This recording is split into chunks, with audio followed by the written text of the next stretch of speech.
From up here, the world seems small.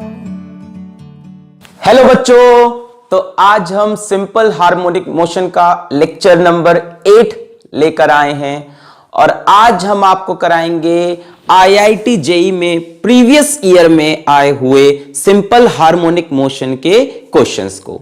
तो आपने comment section में भी बोला और आपने कम्युनिटी पोस्ट में भी बोला कि एसएचएम के क्वेश्चन सॉल्व नहीं हो रहे, तो एसएचएम के आईआईटी जेई में आए हुए पुराने इंपॉर्टेंट क्वेश्चंस को आज हम डिस्कस करेंगे।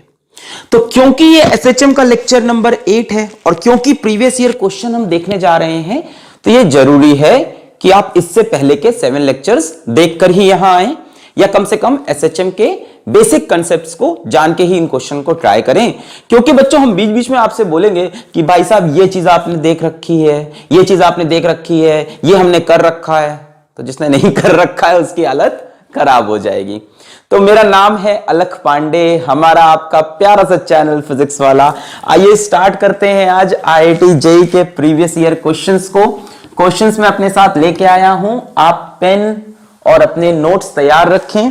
मैं सवाल बोर्ड पर लिखूंगा, उसके बाद आपसे बोलूंगा पॉज करके उसे खुद से सॉल्व करें। 4 ऑप्शंस होंगे, पहले आप उसको 10 मिनट, 12 मिनट, 15 मिनट ट्राई करेंगे। सब लोग पक्का एकदम दिल से ट्राई करेंगे, जब एकदम नहीं हिलेगा तब सॉल्यूशन देखेंगे। चलिए शुरू करते हैं। सबसे पहले आईआईटी 2012 में जो सवाल आया, तो पहले मैं स्प्रिंग से रिलेटेड सवाल, एसएचएम में स्प्रिंग वाले जो सवाल होते हैं उसको ले रहा हूं, क्योंकि अभी अभी स्प्रिंग का कंसेप्ट ही खत्म हुआ है प्रीवियस लेक्चर्स में, है ना। लेक्चर नंबर 6, 7 में अपना स्प्रिंग वगैरह चल रहा था। तो देखो स्प्रिंग और प्रोजेक्टाइल मोशन को मिला के 2012 में सवाल आया। सवाल था कि यहां पे उन्होंने एक स्प्रिंग दी थी हमें और बच्चों यहां पे एक मास लगा रखा था ऐसे, ठीक है, और हमसे बोला था कि ये डिस्टेंस जो है दिस इज 4.9 मीटर और ये मास बहुत छोटा सा है, विड्थ बहुत ज्यादा लग रही है, छोटा ही बना देता हूं मैं, ऐसे छोटा सा एक मास है, ठीक है, और उससे स्प्रिंग बना हुआ है। और हमसे बोला कि इस जगह पर एक पेबल रखा हुआ है, ठीक है, पेबल एक स्टोन रखा है और ये क्या है हमारा, ये एक ब्लॉक है, ठीक है, एम क्या है हमारा, एक ब्लॉक है, ठीक है। हमसे बोला कि this block is stretched to x is equals to 0.2 meter and released from rest at t is equals to 0। अब ब्लॉक एग्जीक्यूट्स SHM और उस SHM की फ्रीक्वेंसी हमको दी है ओमेगा की वैल्यू π/3। जैसे इसको आप खींच के छोड़ोगे तो जुम जुम जुम जुम जुम SHM करेगा, उसकी फ्रीक्वेंसी दी है। At t is equals to 0 pebble is projected, t is equals to 0 पे पेबल को भी प्रोजेक्ट कर दिया यहां से ऐसे v वेलोसिटी से 45 डिग्री के एंगल पे। If both meets eight t is equals to 1 second, अगर दोनों t is equals to 1 second पे मिलते हैं तो सवाल है आपको v फाइंड करना है, find the value of v, उस वेलोसिटी v की वैल्यू फाइंड करनी है। और हमको 4 ऑप्शन v के लिए दे रखे हैं। v के लिए हमारे पास 4 ऑप्शन है, a b c d, v की वैल्यू हमें निकालनी है। ऑप्शन है √50 मीटर पर सेकेंड, √51 मीटर पर सेकेंड, √52 मीटर पर सेकेंड, √53 मीटर पर सेकेंड। तो वीडियो को पॉज करके खुद से ट्राई करें। एक इंफॉर्मेशन और मैं बता देता हूं कि ये डिस्टेंस भी दे रखा था हमको, ठीक है, दिस इज ब्लॉक और ये डिस्टेंस हमको दे रखा था 10 मीटर। तो सवाल मैं समझा देता हूं, फिर आप ट्राई करें कि इसको यहां से मैंने x is equals to 0.2 stretch किया और छोड़ दिया तो ये SHM करने लगा। उस SHM की फ्रीक्वेंसी है π/3। उसी इंस्टेंट पे यहां से मैंने एक पेबल, एक स्टोन को प्रोजेक्ट किया v वेलोसिटी से 45 डिग्री पे। फिर देखा कि 1 सेकेंड के बाद at t is equals to 1 second ये दोनों आपस में मीट किए, है ना, ये ऐसे जाएगा ऐसे और ये जुम जुम जुम करेगा और धम, कहीं पे दोनों लड़ गए, जब लड़े तो टाइम है 1 सेकेंड। इतनी इंफॉर्मेशन दी है, आपको वी फाइंड करना है। पॉज करके इसको खुद से ट्राई करें ईमानदारी से। 1 2 3 4 5 मैं सॉल्व करने जा रहा हूं। I am going to solve. अभी भी टाइम है, पॉज करके 10 मिनट ट्राई करो, आंसर आना चाहिए। हो गया? किसी का आंसर आया? The correct answer is root 50 metre पर सेकेंड। कैसे आया देखा जाए, चलिए। x इज इक्वल्स टू 0.2 तक इसको स्ट्रेच किया, तो मैं इसको यहां से x is equals to 0.2 stretch करूंगा। इसको और छोटा बना लेता हूं मास को मैं, ठीक है, मतलब और पतला सा बना दिया मैंने, क्योंकि ये यहां पे कोई भी विड्थ ऑक्यूपाई नहीं करेगा। तो 0.2 मैंने इसको स्ट्रेच कर लिया, मान लेते हैं यहां थोड़ा दूर बनाया है दिखाने के लिए, ठीक है, दिखाने के लिए इतना दूर बनाया। 0.2 यहीं कहीं होगा, मैंने थोड़ा बड़ा बना दिया। कितना स्ट्रेच किया है इसको हमने? 0.2 metre. t is equals to 0 पे मैंने इसको यहां से छोड़ा। अब छोड़ने के बाद ये एसएचएम करना स्टार्ट करेगा, जुर्र, फिर इधर आएगा अंदर, जुर्र, फिर यहां जाएगा, जुर्र, फिर इधर भी 0.2 अंदर आएगा, इधर 0.2 बार बार इधर, ऐसे एसएचएम करेगा ये। क्लियर है? अब बोला है कि t is equals to 1 second के बाद दोनों मिले हैं, तो सवाल तो ये ना कहां पे मिले। जब ये ऐसे इधर से आ रहा, उस टाइम ये ब्लॉक कहां पहुंचा है? यहां पे है, यहां पे है, यहां पे है, कहां तक पहुंच पाया? 1 सेकेंड में कहां तक पहुंच पाया? यही सवाल है। एक काम करते हैं, हम इसका टाइम पीरियड निकाल लेते हैं। तो बच्चों इसका टाइम पीरियड होगा t is equals to 2 pi by omega. Shortcut बता रहा हूं, 2 पाई बाय ओमेगा कितना होगा? Pi by 3। ओमेगा की वैल्यू है पाई बाय 3, 3 ऊपर गया, पाई से पाई कैंसिल। टाइम पीरियड है इसका 6 सेकेंड्स। 6 सेकेंड में ये एक ऑसिलेशन कंप्लीट करेगा। एक ऑसिलेशन क्या होगा? यहां से यहां, यहां से यहां, यहां से यहां, यहां से, यही तो एक ऑसिलेशन होगा। एक्सट्रीम से मीन, फिर दूसरा एक्सट्रीम, फिर मीन, फिर वापस एक्सट्रीम। 6 सेकंड लगेंगे, मतलब ये 3 सेकंड में, फिर इतना इतना बचे हुए 3 सेकंड में, 3 सेकंड में इतना, 3 सेकंड में इतना, तभी तो 6 सेकंड। यानी ये इतनी जर्नी 1.5 सेकंड में करेगा, इतनी जर्नी 1.5, 1.5, 1.5। क्लियर? इन सब की तो हमें जरूरत भी नहीं है। जरा ध्यान से देखो कितना टाइम दिया था, 1 सेकंड। यानी 1 सेकंड में ये जो ब्लॉक है इसी के बीच में कहीं होगा। श्योर 100% ब्लॉक यहीं कहीं होगा भाई। 6 सेकंड टोटल टाइम था, डेढ़, तो डेफिनेटली 1 सेकंड बाद कहीं यहां बीच में होगा।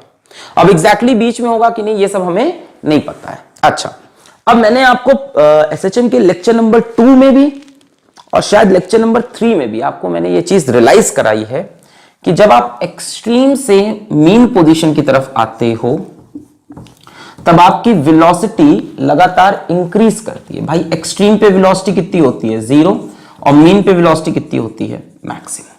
यानी लगातार वेलोसिटी बढ़ रही होती है। यानी शुरू में आप डिस्टेंस धीमे धीमे कवर करोगे और बाद में डिस्टेंस तेज तेज कवर करोगे। मैंने आपको वहां पे क्वेश्चंस के थ्रू भी समझाया था, जेई में आए हुए सवाल ही थे, वो भी 2002 का शायद सवाल था।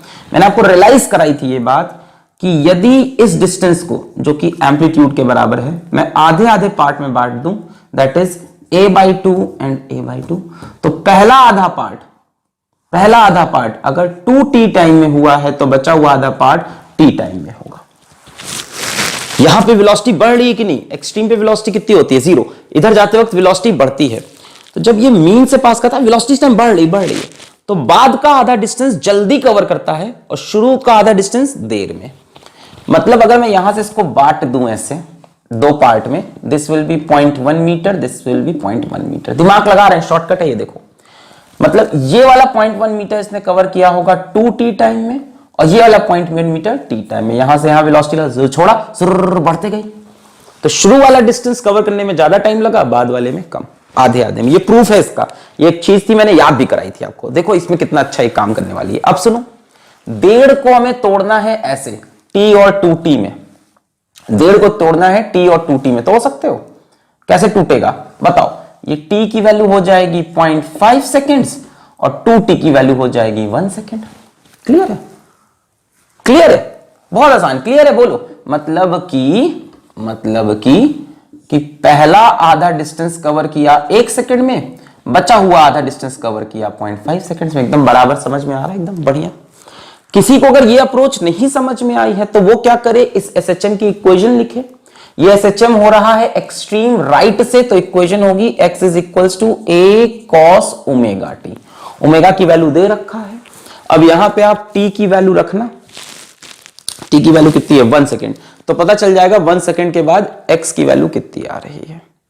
ऐसे भी निकाल सकते हो। यहां से हमें पता चला कि x कहां पे पहुंचेगा, इस जगह पे। 1 सेकेंड के बाद वो यहां पे होगा, ब्लॉक छोड़ा यहां पे, यानी पेबल जो आएगा वो उसको यहां पे हिट करेगा, इस जगह पे, इस जगह पे। अब देखते हैं कि पेबल ने कितनी रेंज कवर की। देखो ये 0.1 मीटर हुआ और ये 4.9 मीटर है, तो ये भी कितना होगा 0.1, 4.9 तो यहां तक था, ये 0.2 था, उसमें से 0.1 और 0.1 ये चला है, तो इधर कितना बचा 0.1, यानी कि बच्चों ये डिस्टेंस हुआ 5 मीटर, पूरा कितना था 10 मीटर, तो ये डिस्टेंस भी हो जाएगा 5 मीटर। बोलो समझ में आया? This distance will be 5 metre, यानी इस प्रोजेक्टाइल की रेंज कितनी है 5 मीटर। बस अब इसके बाद सवाल आसान है, आप रेंज का फॉर्मूला लगा दो, range is equals to e square sine 2 theta by g. पढ़ा यू स्क्वायर साइन 2 थीटा, यहां पे यू की जगह वी लिखा हुआ है।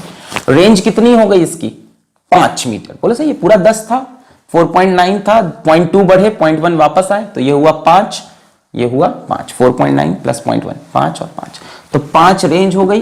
वी स्क्वायर पता नहीं, साइन 2 थीटा यानी साइन 90 हो जाएगा, साइन 90 की वैल्यू 1 और जी की वैल्यू 10 ले लें, तो v square is equals to 50, v is equals to root 50, option है। क्लियर है?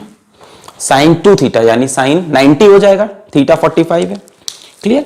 ये जो मैंने निकाला ये आप इक्वेशन से भी निकाल सकते थे, घबराना नहीं है, घबराना नहीं है, ये चीज आप इक्वेशन से भी निकाल सकते थे, जो मैंने पूरा ऐसे बताया शॉर्टकट से। देखो कैसे निकालते, ये SHM हो रहा है एक्सट्रीम से स्टार्ट, वहां से, तो x is equals to a cos omega t, इसकी इक्वेशन होती है एक्सट्रीम राइट से वाले की। x is equals to a amplitude, कितना एम्पलीट्यूड है इसका 0.2, अच्छे से समझो आज का लेक्चर। एम्पलीट्यूड कितना है 0.2, cos ओमेगा कितना है पाई बाई 3, और कितने टाइम बाद पोजीशन चाहिए 1 सेकंड के बाद, तो मैंने यहां लिख लिया 1, तो x is equals to 0.2 into cos pi by 3। बच्चों पाई बाई 3 क्या होता है 60 डिग्री, कॉस 60 की वैल्यू कितनी होती है हाफ, तो x is equals to 0.2 cos 60 की वैल्यू बोलो हाफ, 1/2 कितना आया 0.1 मीटर। x कहां से मेजर होता है याद रखना, x मेजर होता है मीन पोजीशन से, हमेशा कहां से मेजर होता है मीन पोजीशन से, यानी मीन पोजीशन से कितना आगे होगा 0.1 मीटर। वही आंसर आया जो यहां से आया। क्लियर है? क्लियर है? कई लोग सोच रहे होंगे वो कितना लंबा मेथड है, देखो वो लंबा लग रहा है क्योंकि मैंने समझाया, वैसे बहुत आसान था। टाइम पीरियड 6 देखते ही मैं समझ गया, 3 में ये, 3 में ये, 1.5 में ये, फिर मुझे पता है कि शुरू का हाफ डिस्टेंस डबल टाइम में, तो 1.5 का 1 और 0.5 में डिवाइड किया, तुरंत 0.1 मीटर आ गया, क्योंकि क्वेश्चन में दिया हुआ था ना कि t is equals to 1 second, तो मेरे को 1.5 सेकंड देख के आइडिया हो गया कि 1.5 इसमें टूटेगा। ठीक है, करते करते आता है। खैर ये तो आ गया।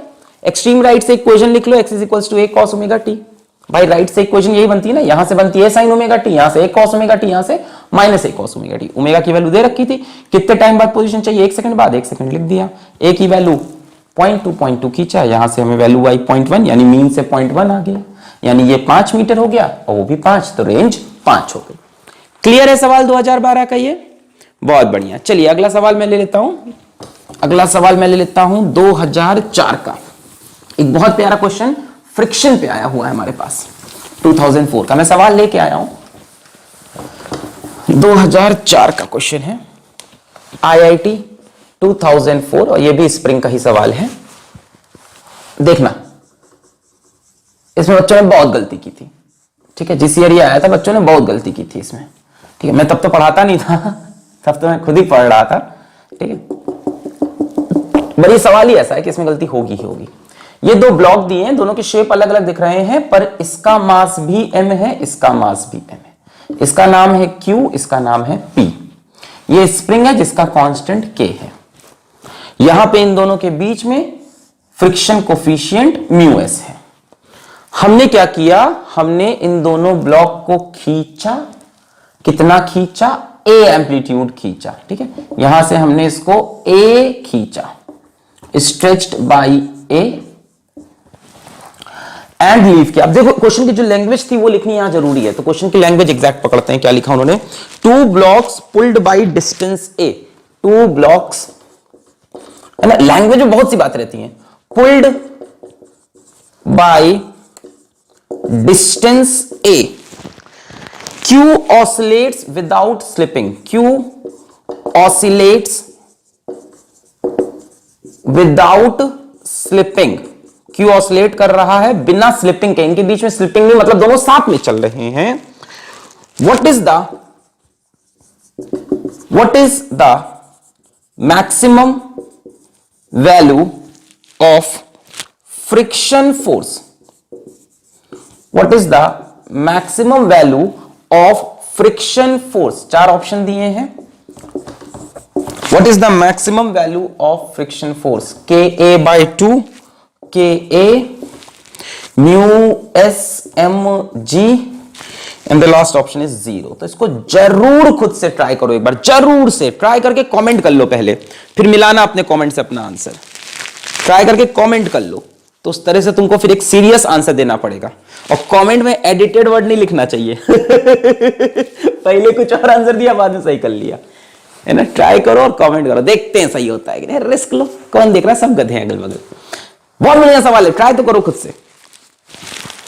चलो फिर से मैं रिपीट करता हूं, इन दोनों ब्लॉक को ए डिस्टेंस खींचकर छोड़ दिया और Q ऑसिलेट कर रहा विदाउट स्लिपिंग, मतलब Q के साथ P भी ऑसिलेट कर रहा, Q के साथ P भी ऑसिलेट, तभी तो विदाउट स्लिपिंग, वरना Q P के ऊपर करने लगता, नहीं, विदाउट स्लिपिंग, दोनों साथ में।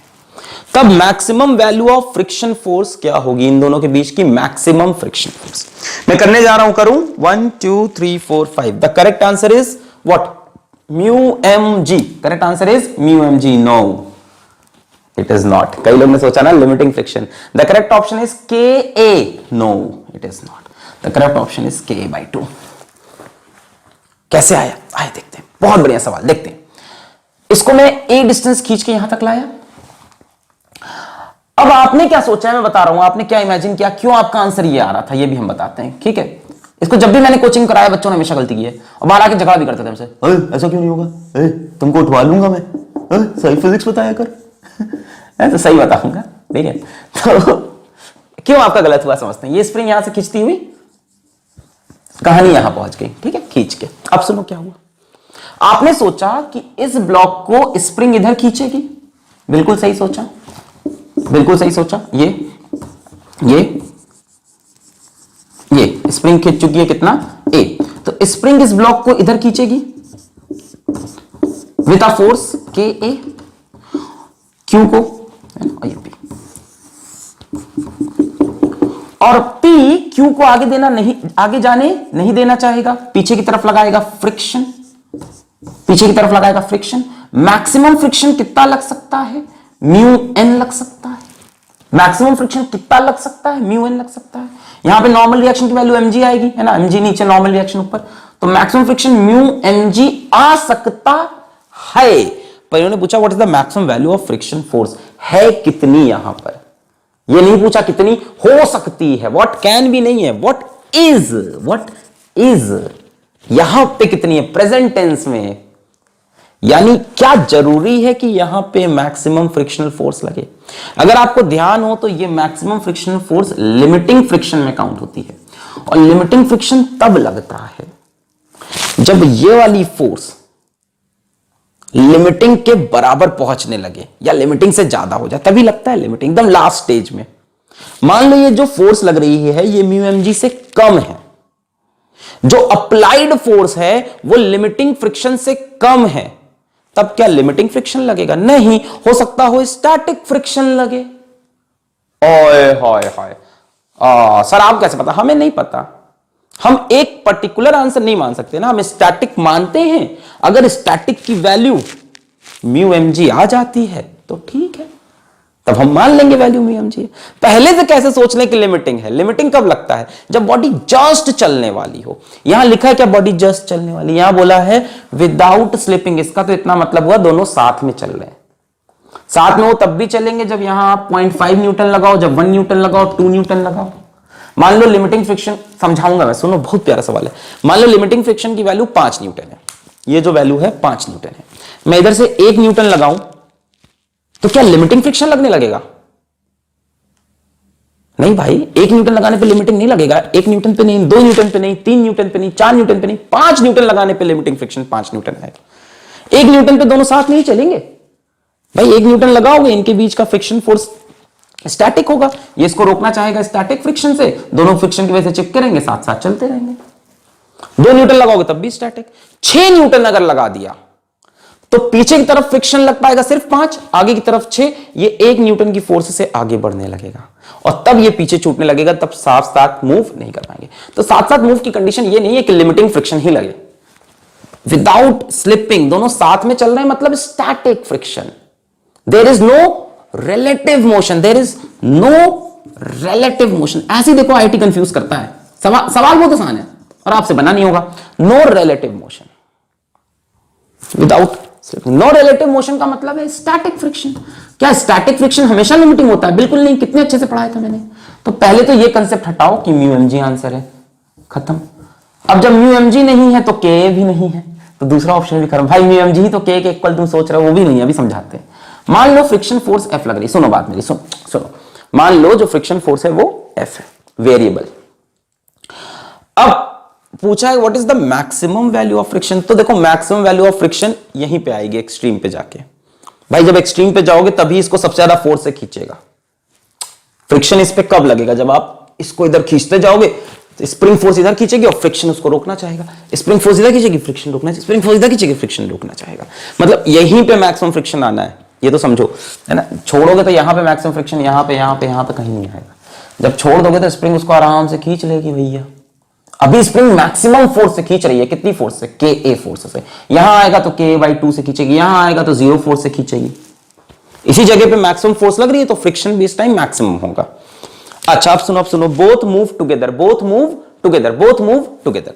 मान लेते हैं ये m यहां पर a एक्सेलरेशन से आगे बढ़ रहा और ये वाला m भी a एक्सेलरेशन से आगे बढ़ रहा। बोथ मूव टुगेदर का मतलब दोनों का एक्सेलरेशन सेम होगा विदाउट स्लिपिंग, दोनों का एक्सेलरेशन सेम होगा।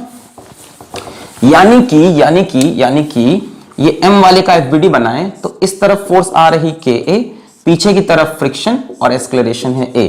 इक्वेशन बनेगी k a minus f is equals to m a. ये q का एफबीडी हुआ। p का एफबीडी अगर हम बनाएं, अगर p का एफबीडी बनाएं, p पे कौन सी फोर्स लग रही है? p पे लग रही है फ्रिक्शन फोर्स। जब m आगे भागना चाहेगा तो p उसको पीछे, q आगे भागना चाहेगा तो p उसे पीछे खींचेगा। उसी तरह से जब p पीछे छूट रहा होगा तो q उसे आगे खींचेगा। By friction equal and opposite लगती है ना टू बॉडीज पे, तो इस पे फ्रिक्शन आगे लगेगा। q के हिसाब से देखो तो p छूट रहा है तो उसने फ्रिक्शन इधर लगाया, और एक्सेलरेशन इसका भी बोलो a होगा, तभी तो दोनों साथ में चल रहे हैं।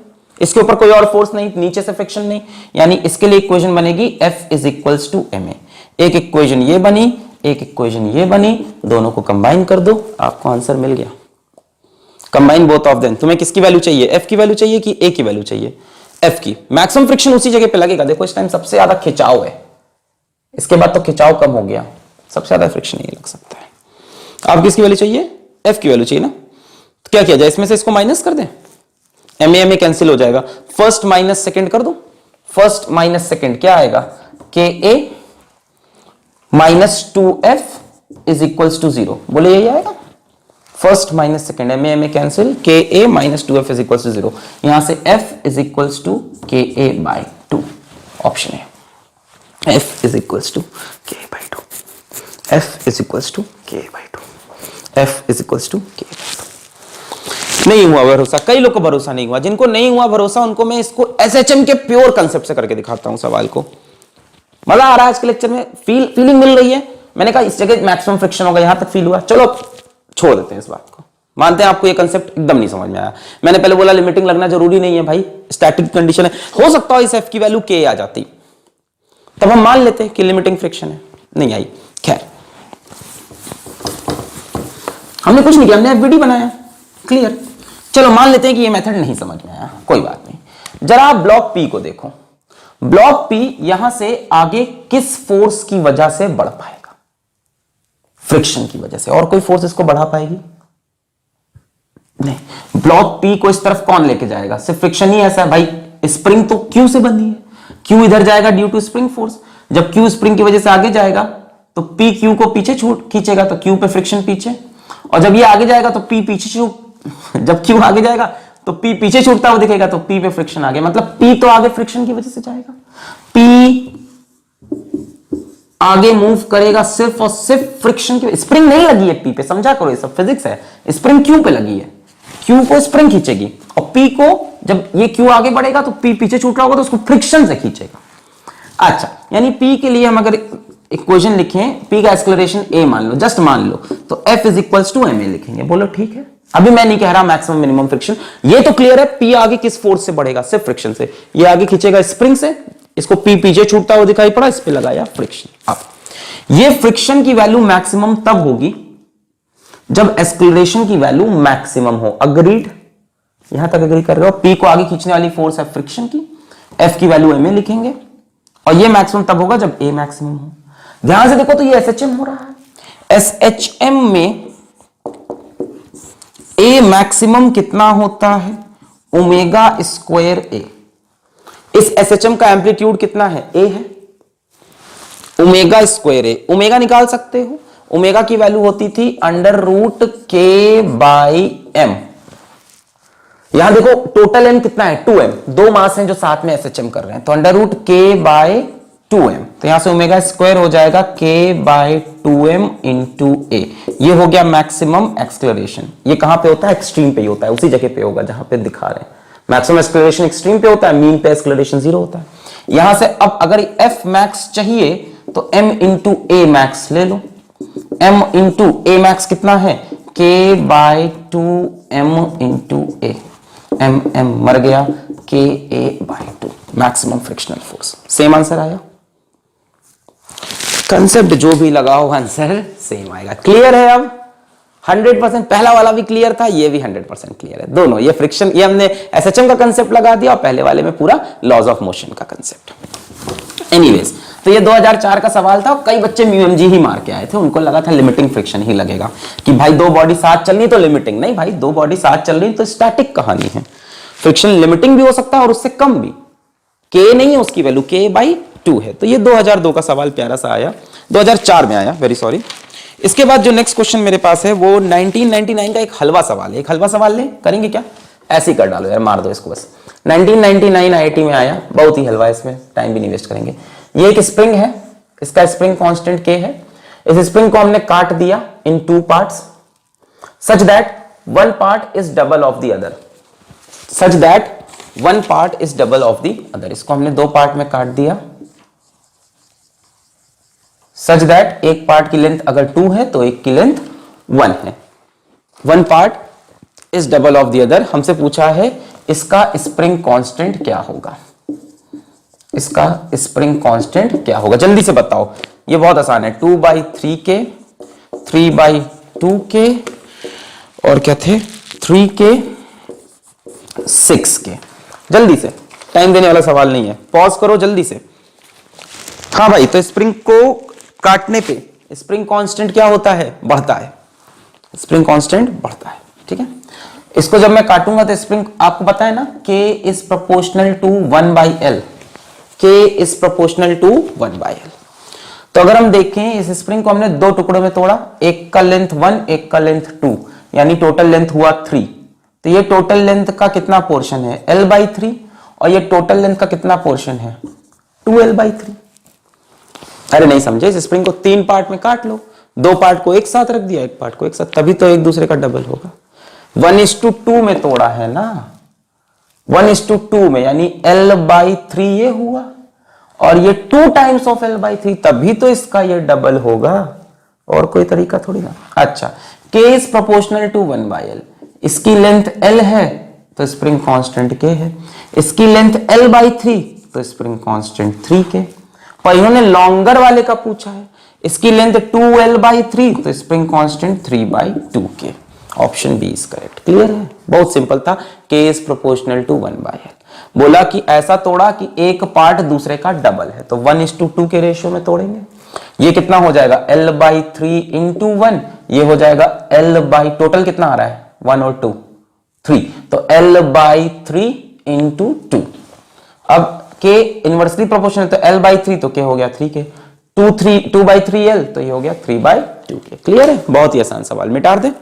अच्छा, फिर देखते हैं और कौन सा सवाल है, स्प्रिंग वाले सवाल। एक बहुत प्यारा सवाल है, कराते हैं आपको, लेके मैं आया हूं आज, बहुत प्यारे प्यारे सवाल लाया हूं। तो ये सवाल है 1981 का, और क्या क्या मस्त सवाल है। ठीक है, स्प्रिंग के ऊपर ही आया था 1981 आईआईटी में। अच्छा, आप सोच रहे हो कि ये सब बहुत आसान सवाल है, नहीं, ये जो आईआईटी पेपर होते थे ना, ये टफेस्ट होते थे। आज का जो एडवांस है वो ये है, मतलब एडवांस क्या, पहले भाई आईआईटी में सवाल बहुत कम आते थे। मतलब माना जाता था कि किसी ने अगर 4 सवाल बना लिए फिजिक्स में तो वो सेलेक्ट हो गया फिजिक्स से, किसी ने 6 सवाल बना लिए फिजिक्स से तो टॉप कर जाएगा। 8-10 सवाल आते थे पहले, ठीक है, हर सवाल अपने आप में एक महारत हासिल।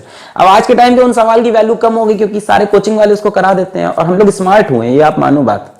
भाई इंसान पहले बहुत पिछड़ा हुआ था ना, धीमे धीमे टेक्नोलॉजी बढ़ी, पढ़ाई बढ़ी, तो हर चीज एजुकेशन का लेवल बढ़ा, है ना। हम लोग के फादर लोग ने जो पढ़ाई 12th क्लास में की थी वो हम 8th में करते हैं।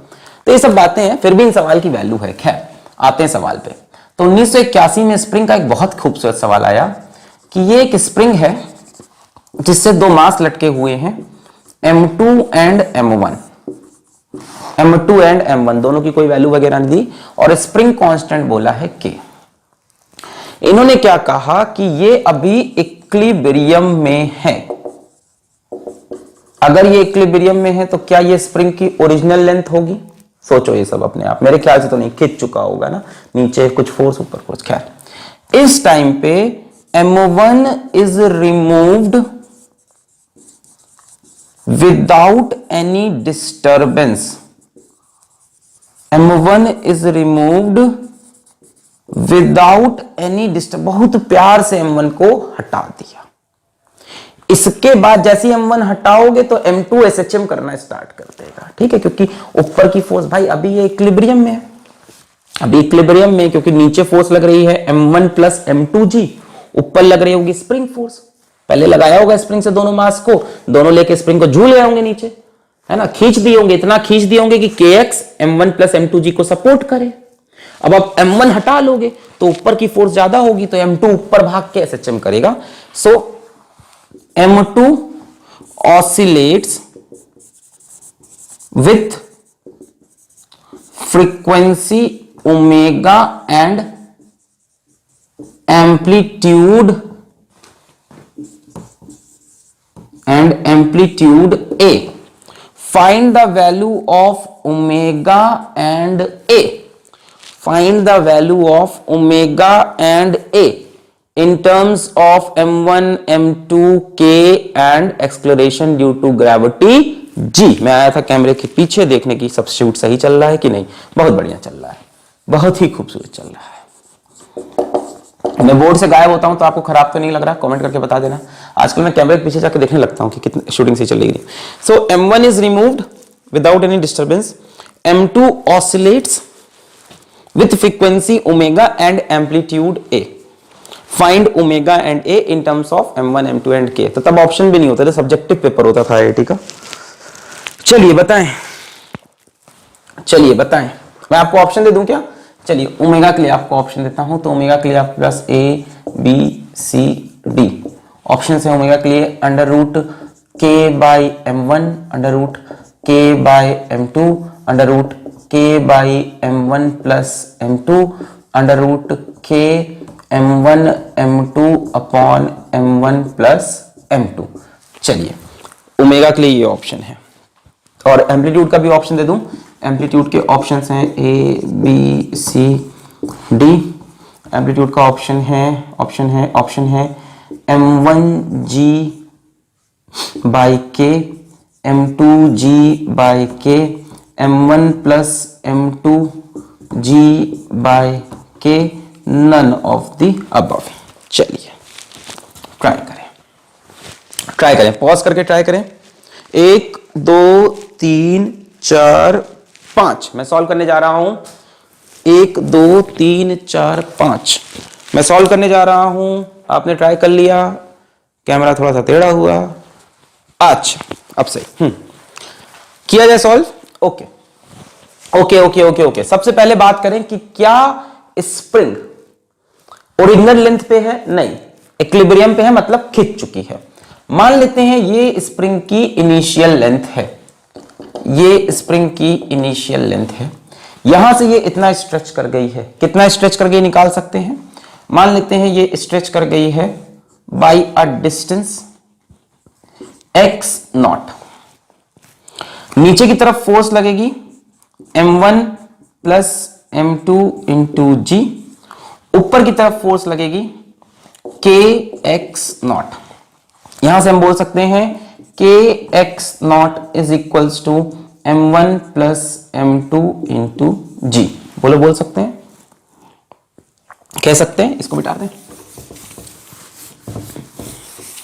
हम बोल सकते हैं kx0 is equals to m1 plus m2 into जी।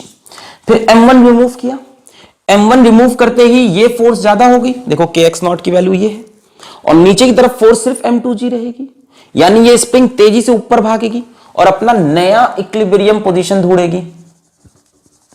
तो स्प्रिंग भागते भागते भागते भागते भागते मान लो इस जगह पे आके रुकी। अब सिर्फ एक ही ब्लॉक है m2, नीचे की तरफ फोर्स बची है सिर्फ m2g, और ये स्ट्रेचिंग मान लो कुछ कम हो गई, कम हो जाएगी भाई, पहले 2 मास की वजह से ज्यादा स्ट्रेच था। अब मान लो इसको हम बोल दें x डैश बोल देते हैं, चलो x डैश। अब जो स्ट्रेचिंग बची है वो x डैश है, कितनी होगी निकाल सकते हो। ऊपर की तरफ फोर्स हो जाएगी kx डैश और नीचे की तरफ m2g, so kx dash is equals to m2g। ये नई इक्विलिब्रियम पोजीशन नहीं आया, ये पुरानी इक्विलिब्रियम थी, यहां से जैसे ही हटाएंगे m2 पे बहुत गजब की फोर्स लगेगी और m2 ऊपर भागेगा, ऊपर भाग के यहां पे आके m2 पे लगने वाली फोर्स 0 हो जाएगी। भाई यहां पे आके स्ट्रेच, इसने अपने आप को x को कम किया कम किया कम किया, x कम करता जाएगा तो ऊपर वाली फोर्स कम होती जाएगी, m2g को बैलेंस कर लेगी। अभी क्या हो रखा है, m1 प्लस m2g नीचे थी, ऊपर kx0, दोनों बराबर थी। m1 को हटाया तो ये तो वही रहा spring force m1 plus m2g, और नीचे वाली फोर्स कितनी बची, सिर्फ m2g, ऊपर भागा, इसको कम किया, यहां पे आके फिर से इक्विलिब्रियम मिला। अब सुनो, अब 2 बातें। पहली बात, यहां पे आके इक्विलिब्रियम मिलते ही क्या बॉडी रुक जाएगी? नहीं रुकेगी, बॉडी के ऊपर सिर्फ फोर्स 0 होगी यहां पे आके, F नेट 0। जैसे ही m1 रिमूव हुआ वैसे ही m2 ऊपर भागा, वेलोसिटी 0 है, सॉरी विद 0 वेलोसिटी। अभी तो एकदम रुका हुआ था इक्विलिब्रियम, जैसे ही हटाया 0 ऐसे 0 से निकला, और यहां पहुंचते पहुंचते इसकी वेलोसिटी हो गई मैक्सिमम। यानी ये है मीन पोजीशन SHM की, जो SHM होने वाला है V0 से V मैक्सिमम। कुछ समझ में आ रही कहानी क्या? ये मान लो मीन पोजीशन, ये मान लो एक्सट्रीम। यहां वेलोसिटी कितनी होती है 0, यहां वेलोसिटी कितनी होती है मैक्सिमम, और इनके बीच का डिस्टेंस क्या होता है एम्पलीट्यूड। मतलब यहां से यहां तक होगा मेरा एम्पलीट्यूड। नहीं आया, m1 को हटाते ही ये चल पड़ा फ्रॉम रेस्ट, तो इनिशियल वेलोसिटी 0, चलता चलता चलता चलता चलता यहां पहुंचा, फोर्स 0 हो गई, पर बॉडी अभी आगे निकल जाएगी क्योंकि वेलोसिटी बहुत ज्यादा हो गई, ड्यू टू इनर्शिया ये आगे भाग जाएगी। अब 0 से मैक्सिमम वेलोसिटी कहां होती है, एक्सट्रीम से मीन में, यानी ये एम्पलीट्यूड है इतना। यानी इसका एम्पलीट्यूड अगर हमें निकालना है तो it will be x0 minus x dash, x0 minus x dash. बोलो क्लियर हो रहा है? जैसे हटाया ऊपर भागा, यहां से कितना भागा इधर, ये इसकी एक्सट्रीम पोजीशन हुई, ये इस SHM की मीन पोजीशन हुई। अभी और ऊपर जाएगा इतना ही, कितना, इतना ही, ए ऊपर जाएगा, फिर यहां आएगा, फिर नीचे, फिर ऊपर, जुम जुम जुम जुम जुम, क्या करने लगा, सिंपल हार्मोनिक मोशन। इसका SHM हमने डिसाइड किया ना, पहले हमने इसको खींच के रख दिया था m1 प्लस m2g की वजह से। अब हटाएंगे तो m2 यहां से भाग के अपने इक्विलिब्रियम ढूंढेगा पहले तो। ये m2 का इक्विलिब्रियम नहीं है, ये m1 और m2 का इक्विलिब्रियम है। m1 को हटाया तो m2 यहां से गया, अपना इक्विलिब्रियम ढूंढा, यहां मिला इसको खुद का इक्विलिब्रियम, यहां पे आके उसके ऊपर नेट फोर्स 0 हुई, यानी ये नए SHM की मीन पोजीशन हुई, इक्विलिब्रियम पोजीशन। यहां पे वेलोसिटी कितनी होगी मैक्सिमम, और यहां वेलोसिटी कितनी m2 की, बस निकलने वाला है 0। तो 0 से मैक्सिमम वेलोसिटी कहां होती है, एक्सट्रीम से मीन पोजीशन पे। यानी this is the amplitude x not minus x dash.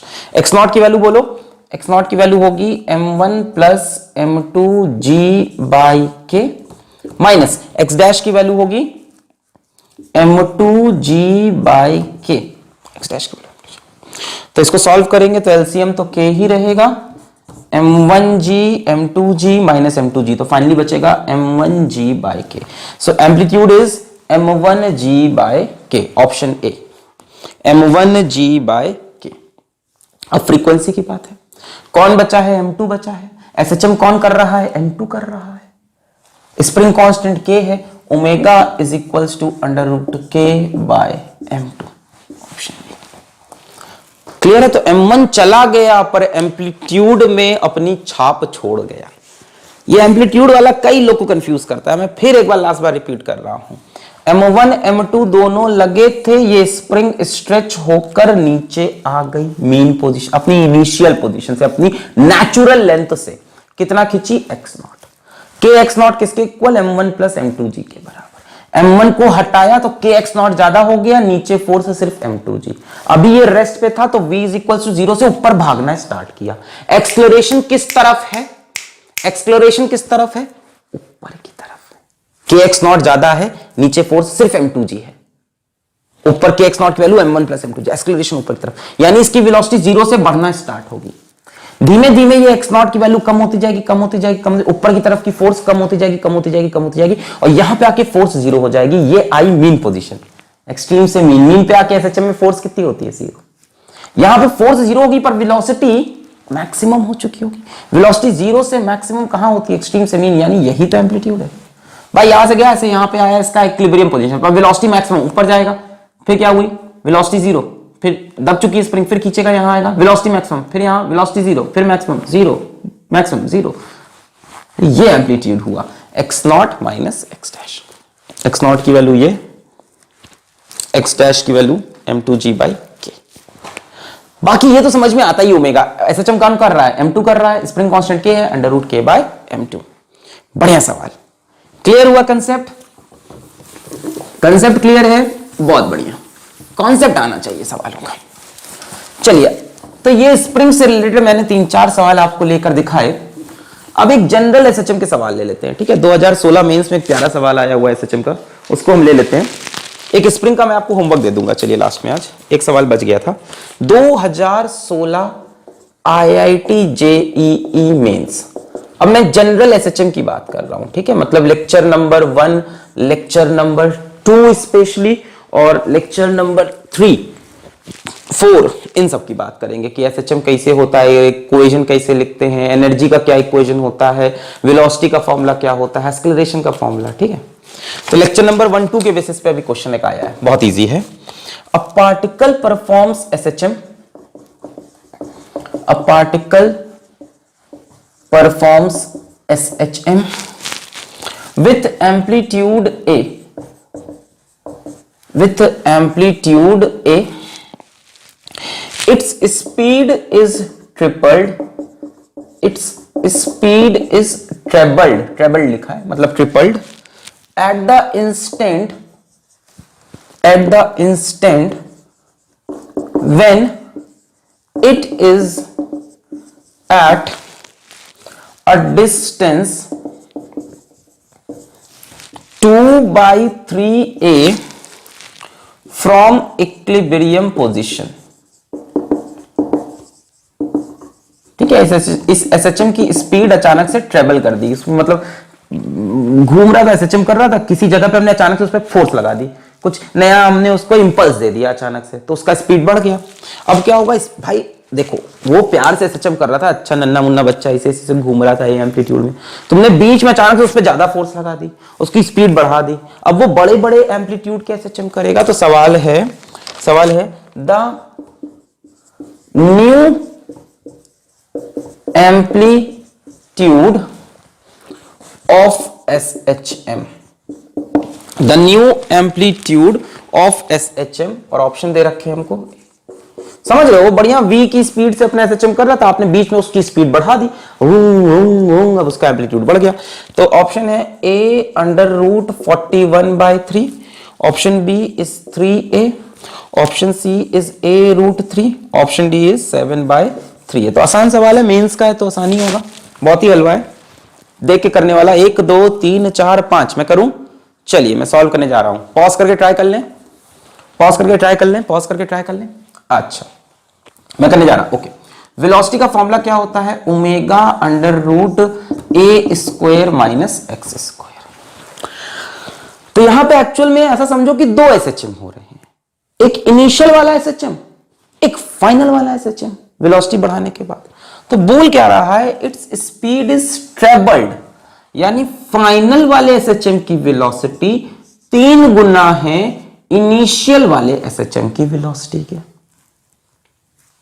Its speed is ट्रेबल्ड, तो जो बाद में एसएचएम हो रहा है स्पीड बढ़ाने के बाद, उसकी स्पीड पहले वाले की 3 गुना है। At the instant when it is at a distance of 2/3a from equilibrium, यानी मीन पोजीशन से 2/3a डिस्टेंस पे, ये किसकी वैल्यू दे रहा है? x की। तो यहां से आप लिख लो v final is omega √a final का स्क्वायर माइनस x का स्क्वायर, और x की वैल्यू कितनी दे रहा है? 2/3a का square is equals to 3 times of v initial कितना होगा? ओमेगा √a इनिशियल का स्क्वायर माइनस 2/3a का स्क्वायर। वो बोल रहा है इस जगह पर when it is at x is equals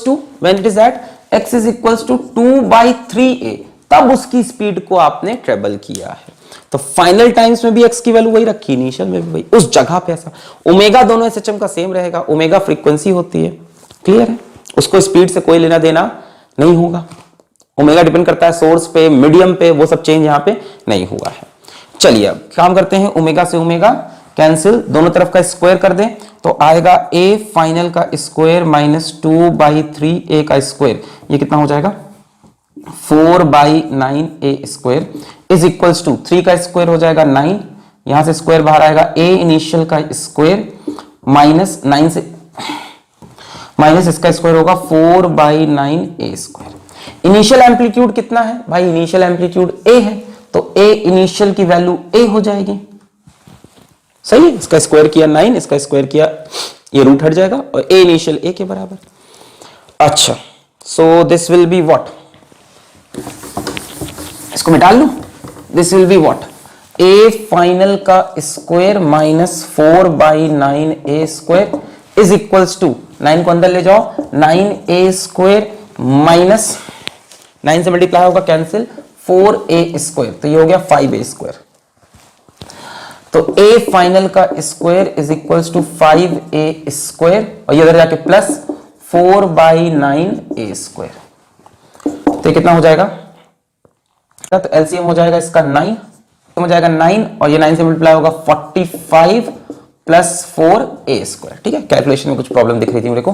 af का स्क्वायर इज इक्वल्स टू हो गया ये 49/9a का स्क्वायर, तो af की जगह अंडर रूट लेना पड़ेगा, तो af is equals to under root of this 49 का रूट 7, 9 का रूट 3, a स्क्वायर का रूट a, तो final amplitude is 7/3a, option D is correct. Clear है? बहुत आसान था।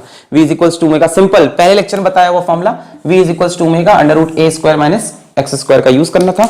x is equals to 2/3a पे हमने अचानक से स्पीड बढ़ा दी, तो v final is 3 times of v initial, उसके बाद x की वैल्यू रखी, इनिशियल एम्पलीट्यूड a रखा और सॉल्व कर दिया। क्लियर है? 2016 मेंस का सवाल, मेंस लाइक लग भी रहा है। क्लियर? ओके, अब मैं एक आखिरी सवाल ले लेता हूं जो 2010 में पैराग्राफ सवाल आया, थोड़ा कंसेप्चुअल है पर हम करेंगे उसको।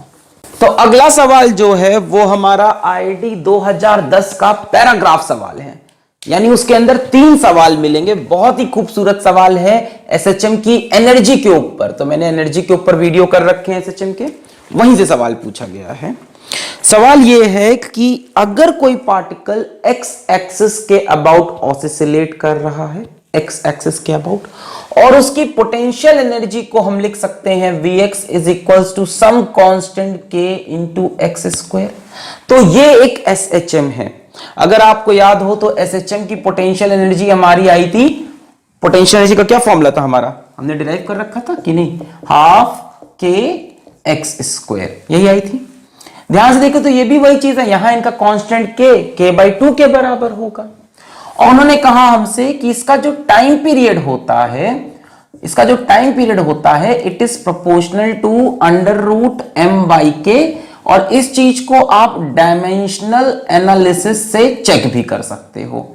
ठीक है, ये सब बातें इन्होंने खुद लिख कर कही हमसे, हम नहीं बोल रहे। इन्होंने कहा इस बात को आप डायमेंशनल एनालिसिस से चेक भी कर सकते हो कि इस तरह के एसएचएम का time period proportional to √m/k है।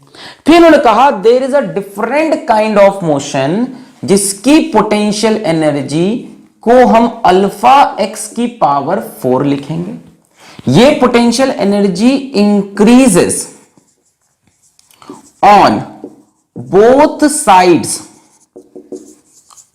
Of x = 0। जरा ध्यान से देखो, x = 0 के बोथ साइड्स, मतलब अल्फा एक कांस्टेंट है यहां पे, जैसे k कांस्टेंट था। अगर x की वैल्यू आप पॉजिटिव लो तो भी पोटेंशियल एनर्जी बढ़ेगी, x की वैल्यू नेगेटिव लो तो भी पोटेंशियल, मतलब it increases on both sides of x = 0। -1 लो तो भी -1⁴, -2 लो तो -2⁴, तो पॉजिटिव आ जाएगा 2⁴ 16, और +2 लो +2⁴ 16, मतलब दोनों तरफ इंक्रीज कर रही है। अगर ऐसी पार्टिकल की एनर्जी है तो यह भी एक पीरियोडिक मोशन होगा, ये एसएचएम नहीं होगा। एसएचएम के लिए तो x² के प्रोपोर्शनल आना चाहिए, तभी f प्रोपोर्शनल टू -x आएगा, है ना।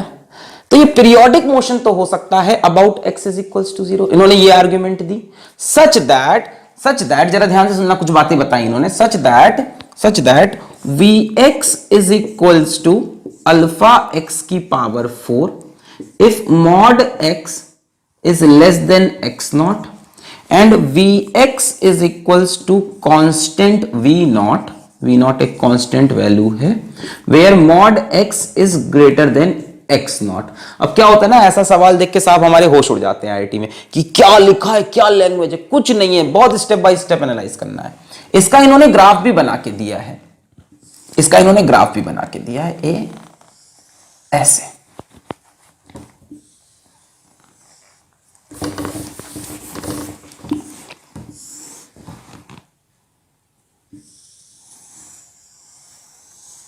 ऐसे यहां पे -x0, यहां पे x0, और ये वैल्यू इन्होंने बोली है V0, और ये वैल्यू इन्होंने बोली है V0। अब जरा ध्यान से देखो, ये जो कर्व है पोटेंशियल एनर्जी का कर्व है, ये V का कर्व है विथ रिस्पेक्ट टू x। जो V का कर्व है with respect to x, it increases on both sides of x = 0।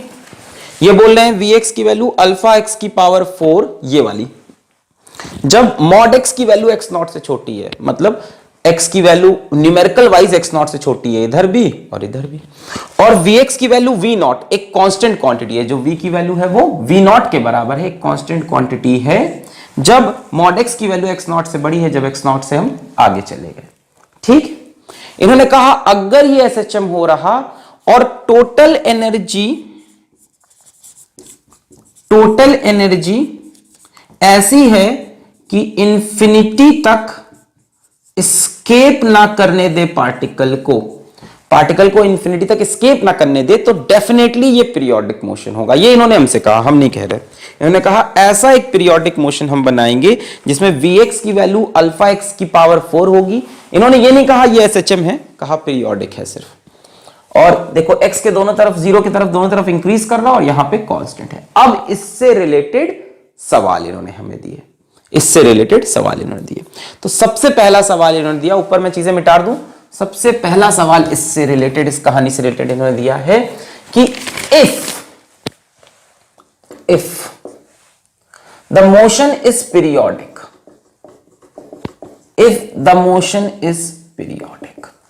अगर मोशन पीरियोडिक है and total energy of particle is E, ये फर्स्ट क्वेश्चन है, 3 क्वेश्चन बनेंगे इसके अंदर, is E, then आपको बताना है कौन सा करेक्ट है। 4 ऑप्शन मैं दे रहा हूं। पहला option E is less than 0, दूसरा option E is greater than 0, तीसरा option V0 is greater than E is greater than 0, चौथा option E is greater than V not. सोच सोच के आंसर देना। चलिए पहला क्वेश्चन सिर्फ कंसेप्ट है, आप देखो इसमें कुछ सॉल्व नहीं करना है, ऐसा नहीं कि इसमें इंटीग्रेशन डिफरेंस कुछ नहीं, सिर्फ दिमाग लगाना है, आंसर सामने लिखा हुआ है। तो जब आईटी ऐसा सवाल देता है ना, बच्चे को फ्यूज उड़ गया, और ये क्या है भाई, ये तो बहुत खतरनाक क्वेश्चन। खतरनाक नहीं, बहुत आसान है। चलो इनकी बातों को पहले ट्रू मानते हैं कि हाँ ये साहब सही है, ये बात सही है। अब ट्राई कर लो आप, 1 2 3 4 5 पॉज करके अपना आंसर पहले मन बना लो। चलो अब यहां मेरे पास सबसे अच्छा तरीका है हिट एंड ट्रायल, एक एक को रख के चेक करो। पहला E इज लेस देन 0, यानी टोटल एनर्जी 0 से कम है, टोटल एनर्जी नेगेटिव है। जरा आराम से सोचो, ये पोजीशन है मेरे ख्याल से इक्विलिब्रियम पोजीशन, यही तो इक्विलिब्रियम पोजीशन है ना। अगर बगल पोटेंशियल एनर्जी बढ़ रही, यहां पे बॉडी के पास कौन सी एनर्जी होगी, काइनेटिक एनर्जी। भाई साहब टोटल एनर्जी दो एनर्जी से बनेगी, एक काइनेटिक एनर्जी से और एक पोटेंशियल, जिसको ये भी लिख रहे हैं। तो यहां पे पोटेंशियल एनर्जी 0 हो जाएगी पर काइनेटिक तो रहेगी, मतलब टोटल एनर्जी तो पॉजिटिव होगी ना, काइनेटिक एनर्जी तो पॉजिटिव होती है। तो पहला ऑप्शन तो गलत है। कहीं पे भी देख लो तुम, यहां पे देख लो एक्सट्रीम पोजीशन पे काइनेटिक एनर्जी 0 हो जाती है, तो टोटल एनर्जी क्या बनेगी, पूरी पोटेंशियल एनर्जी। यहां पोटेंशियल एनर्जी पॉजिटिव है, यहां पे टोटल एनर्जी कैसी है, पॉजिटिव। ये देखो एक्सट्रीम पोजीशन है, यहां पे बॉडी की वेलोसिटी 0 हो गई होगी, है तो पीरियोडिक मोशन ही ना।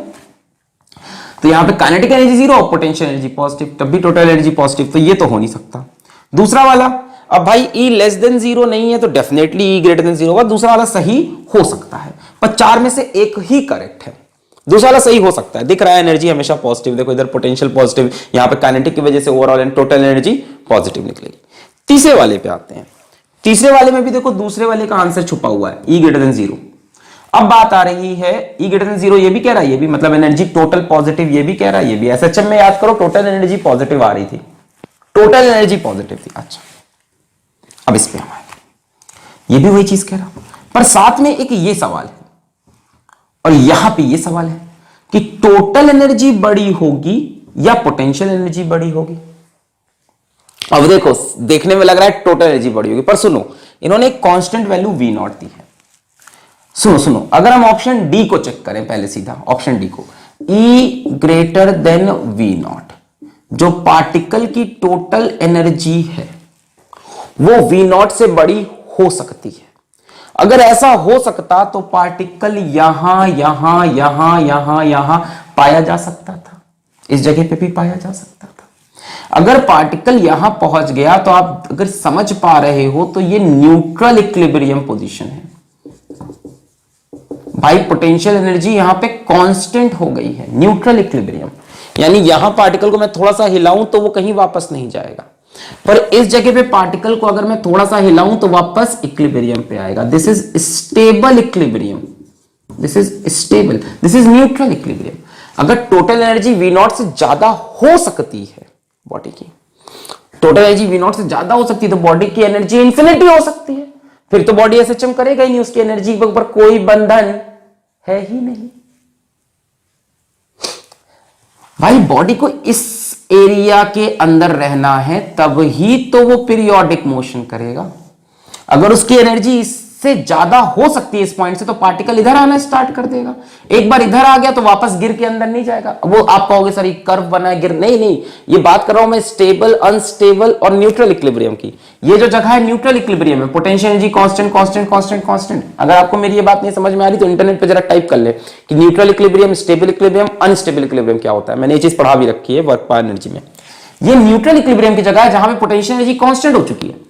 यहां से पार्टिकल को हिलाओगे तो वापस ही नहीं जाएगा। एक बार अगर एनर्जी V नॉट क्रॉस की तो फिर वापस पार्टिकल नहीं आएगा, तो पीरियोडिक मोशन नहीं, तो ये भी गलत, यानी ये सही है। एनर्जी हमेशा इससे कम होगी, इस रेंज में एनर्जी रहेगी, टोटल एनर्जी इस रेंज में रहेगी। भाई टोटल एनर्जी मैक्सिमम कितनी होती है, तब होती है जब काइनेटिक एनर्जी 0 हो जाए तो इक्वल टू हो जाएगी मैक्सिमम पोटेंशियल एनर्जी की। इस जगह पे देखो, इस जगह पे टोटल एनर्जी कैसी होगी, कितनी होगी, इस जगह पे टोटल एनर्जी कितनी होगी, इस जगह पे टोटल एनर्जी होगी काइनेटिक प्लस पोटेंशियल। यहां पे काइनेटिक एनर्जी कितनी हो गई है, 0।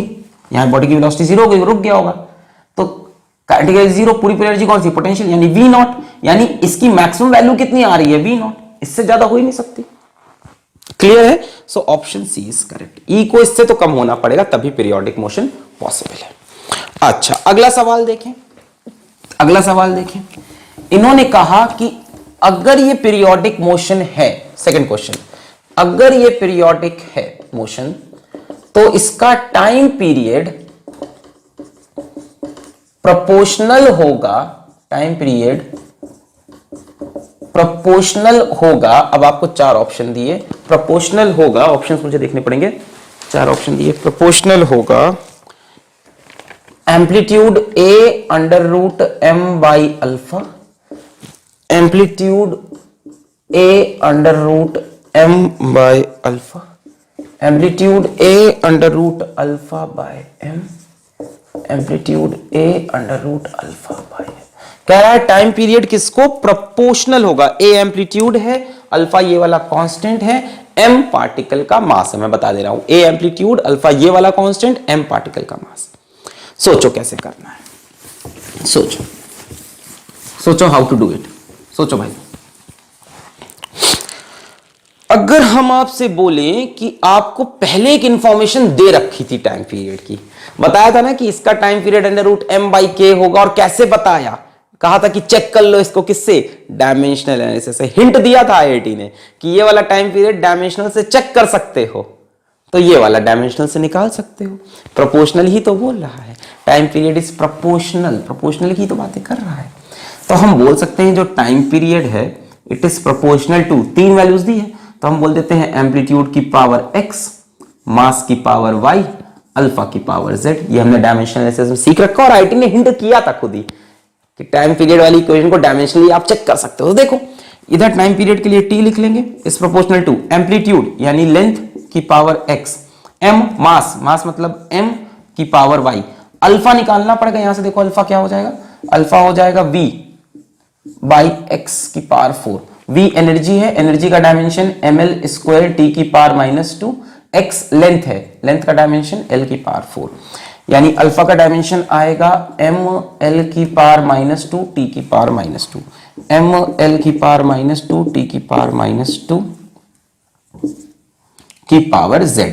ठीक है, समझ में आया अल्फा कैसे निकाला हमने, एनर्जी अपॉन x की पावर 4, यहां से अल्फा का डायमेंशन, एनर्जी का डायमेंशन ml स्क्वायर t की पावर -2 और x का डायमेंशन l होगा l की पावर 4, तो ml -2 t -2, यहां से इधर t की power 1 is proportional to l की पावर x, यहां से l की पावर -2z, l की पावर x -2z, m की पावर y, यहां से m की power z, y plus z, t की पावर सिर्फ यही है, t की पावर -2z।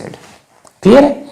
अब देखो इधर t की पावर 1, इधर t की पावर -2z, यानी 1 इज इक्वल्स टू 2z। याद आ रहा है, ये हमने कर रखा था ना, हम बोल सकते हैं t is equal to some constant c ले लो इनटू दिस, है ना, याद आ रहा है, सब डायमेंशनल एनालिसिस में सब कर रखा है कि नहीं। इधर t की पावर 1 है, इधर t की पावर -2z है, डायमेंशन में हमने सब खेल किए हुए हैं, तो -2z किसके इक्वल हो गया, 1 के, z किसके इक्वल हो गया, -1/2, तो आपको सबसे पहले z की वैल्यू मिली -1/2।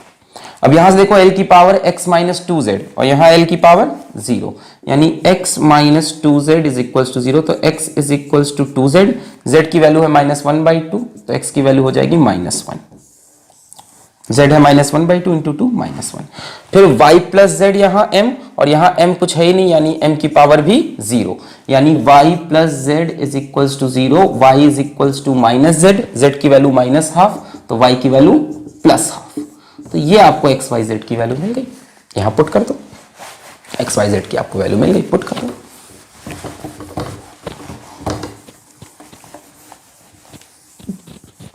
पुट कर दीजिए x y z की वैल्यू, हो गया खत्म। t is proportional to a की पावर x यानी -1, m की पावर y यानी +12, अल्फा की पावर z यानी -12।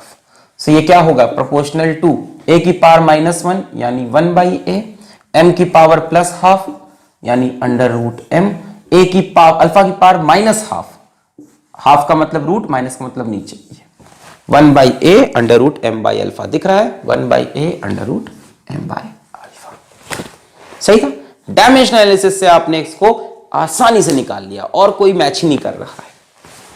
क्लियर हो गया, सिंपल डायमेंशनल एनालिसिस। मैंने कहा इन तीनों पे डिपेंड कर रहा है, इसकी पावर s, इसकी पावर y, इसकी पावर z, अल्फा का डायमेंशन निकाल लिया दी हुई इक्वेशन से। ये दूसरा सवाल था।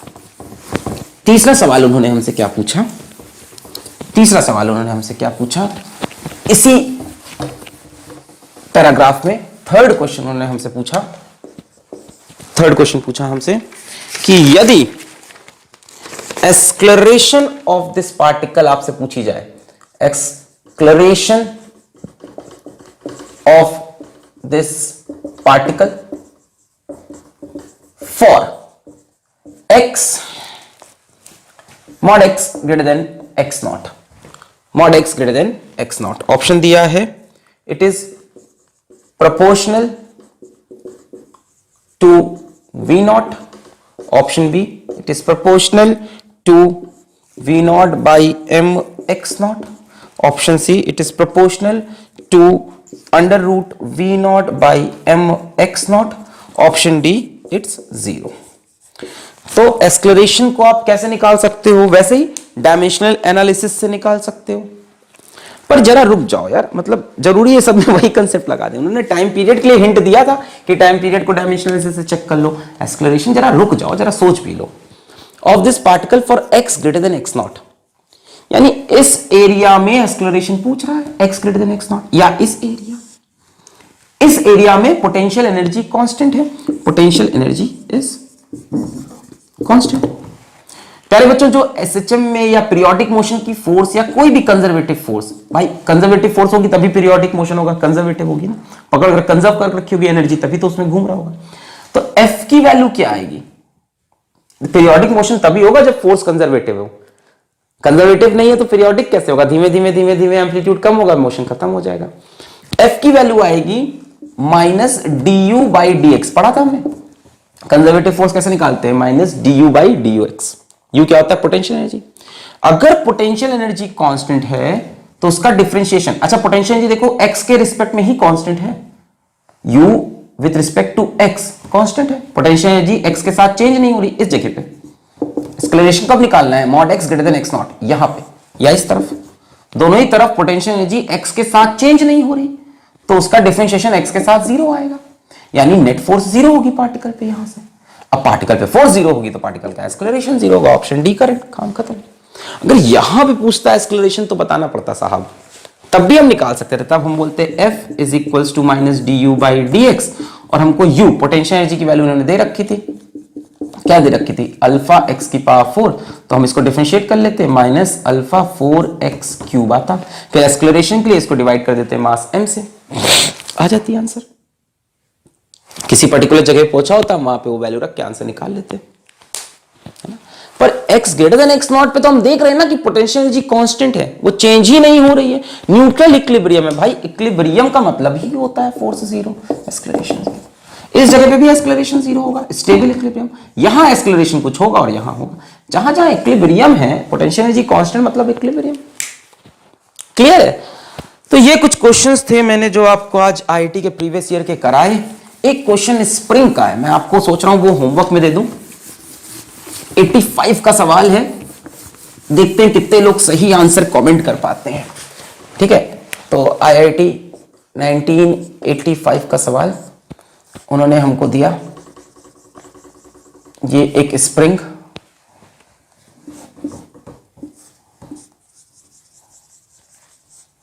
एक और स्प्रिंग,